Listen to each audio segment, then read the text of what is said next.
Being a parent with some type of medical background is so conflicted, like so conflicted, and it's like so hard. So my children of the corn has been sick. The oldest child of the corn, he was sick longer than I actually knew that he was sick. Mainly because he is grown. That boy 18. He ain't in the house. He works. He has a job. So when he's at work, I'm coming in. I comes in when I come in from work. He's leaving to work. So we don't really cross each other's path. So over the weekend, I had a chance to sleep in, and I heard him coughing, and I'm like, what in the world? That sounds horrible. So when I got up in the morning, I'm like, boy, go in there and get some medicine. So he was like, we don't have any. I was like, we do. So he was like, when did you buy medicine? I was like, I had some in there from the last time when your brother got sick. So anyway, he goes in there to get some medicine. Sunday, I think it was Sunday or Monday, my youngest son had woke up coughing, and he sounded like the older son. So I'm like, what is going on? So here go me, medical hat, get to going. I'm like, let me see what they could be. So I start ruling out stuff. I tested them for a few things or whatever the case may be. So then I realized that I'm like, this cough sounds like whooping cough.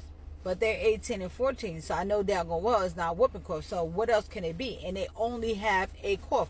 They don't have no runny nose. They don't have no fever. They don't have no diarrhea, no sore throat, nothing. It's just literally a horrible cough. So I'm like, it got to be pneumonia. What else can it be? It has to be pneumonia or RSV. But then even with RSV, they have other symptoms. So I'm like, Dad, if it's pneumonia, then I can't do what I've been doing. And if you know me, if you don't know me, I'm going to tell you.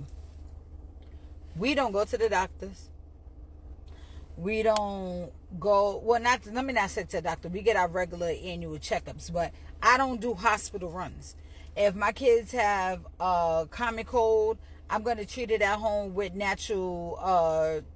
using natural remedies. I don't do medication. We don't do vaccines. We don't do none of that stuff. So I know that if it's pneumonia, there's nothing I don't know what to do if that's the case, because I know that they're going to need an antibiotic to get better. So I ended up listening to my son's lungs, and I realized that he was wheezing. You could hear it in him, but the cough was so bad that it was hurting him. So I was like, I don't have no choice. So I could take him to the doctor. Made an appointment, took him to the doctor, and they sent us to the ER. And when I go in there, they're like, it's crazy. It wasn't bad when we first walked in, but once we got to the back and I went out to the front to go use the bathroom, the ER was packed from front to back. Wall to wall, packed with all different type of age group of children. We went to a children's hospital.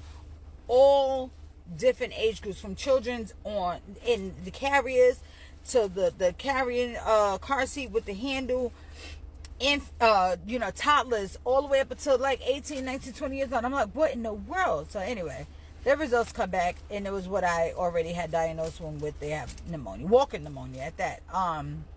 So they give me a prescription for the antibiotic, and then I asked her, I was like, okay, so how long is my youngest son out of school for?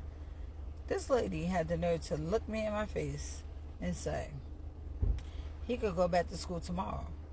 Or, well, technically, this is how she said it. She said, technically, he could go back to school tomorrow, even though he is still contagious. Well, what sense does that make? So I guess this is the mother in me, or it could still be the medical side of me. What sense does that make? So if he's contagious, he could go back to school. So that means there's a possibility, a strong possibility, that he could get a child sick who is not currently sick. So then it's going to be a vicious cycle, because you got kids getting sick at different time frames, and they're staying in school, and this and that and the third. So when she let me know that if he has a fever, even though he had a slight fever, it wasn't high. As long as he has a fever, he could stay home. So if he has a fever, he stays home, which we already know. You have to be fever free, vomit free, diarrhea free for 24 hours before you could go to work, school, whatever. So My thing is this is the reason why the emergency room looked the way it looked, because parents are following with the doctor's orders. If the doctor orders your child to go back to school, even though they're still contagious, some parents will still take their kid to school. Even though I'm not one of their parents. My son is going to stay home. You're contagious. You need to stay home. You need to get some rest. You need to take your medication or whatever it is. I just think that it's so stupid. And then you got, some parents who it's hard for them to keep their kid at home, due to work, school, whatever their reason is on why they can't stay home with their child, or this child is not able to stay at home by themselves. I just thank God that, my children are of the legal age to be able to stay at home by themselves, so I could still go to work and take care of the children, my work children, or the children in the community. But it's just, I don't know. And now that is the cases for walk-in pneumonia is high. Me working for the health department, of course we know, and it is a new strand. There's a new strand out there that's also really, that has a lot of cases. It's just horrible. And then she's gonna say to me that the cough can last up to 4 weeks, 3 to 4 weeks. I'm like, what the hell? Just imagine coughing for 3 to 4 weeks. That's your chest, stomach, everything let me hurt. And I just I'm just gonna try my best. I hate rain. I'm just gonna try my best to make my kids as comfortable as possible. My oldest son, Jellybean, he ain't stopped. He been, even throughout the cough, he been getting up, he been going to work, he been doing whatever. He keeps a mask on.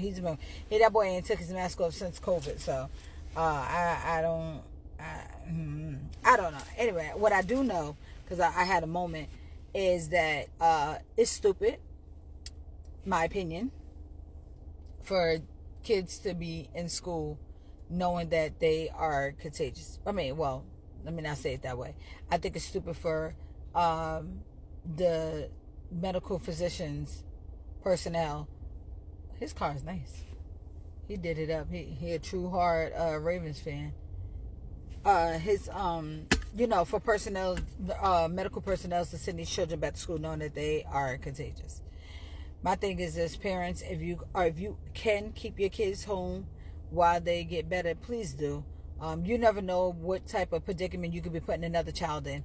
Like, my son doesn't do good when he's sick. He risks having a seizure. So I'm very big on making sure that he is okay when it comes to being sick. I do not play them games. I do not. I don't, because I can't risk his life. He has a seizure. You know how that goes. You risk a lot when it comes to having the seizure. So I make sure that my child gets sick. But you don't know what no other child, what no other kids got out there. Their immune system may not be as strong as your child's immune system, and they can't fight off the virus, or whatever the case may be. So try to keep your kids home if they are contagious. That's just food for the thought. Is that how you say it? Food for the soul. And think about it. If it was the other way around, would you want another parent to send their child to school knowing that even though they do, but if we could all collectively come together as parents and let's try to break this. I don't even know if that's gonna work, because if it ain't one thing, it's another. Anyway, y'all, when's today? Oh, today's Wednesday. Hump day. Woo woo. Anyway, it's nasty outside. I gotta get out and get in this rain. Go in this rain. I hate it. Rain puts out my fire.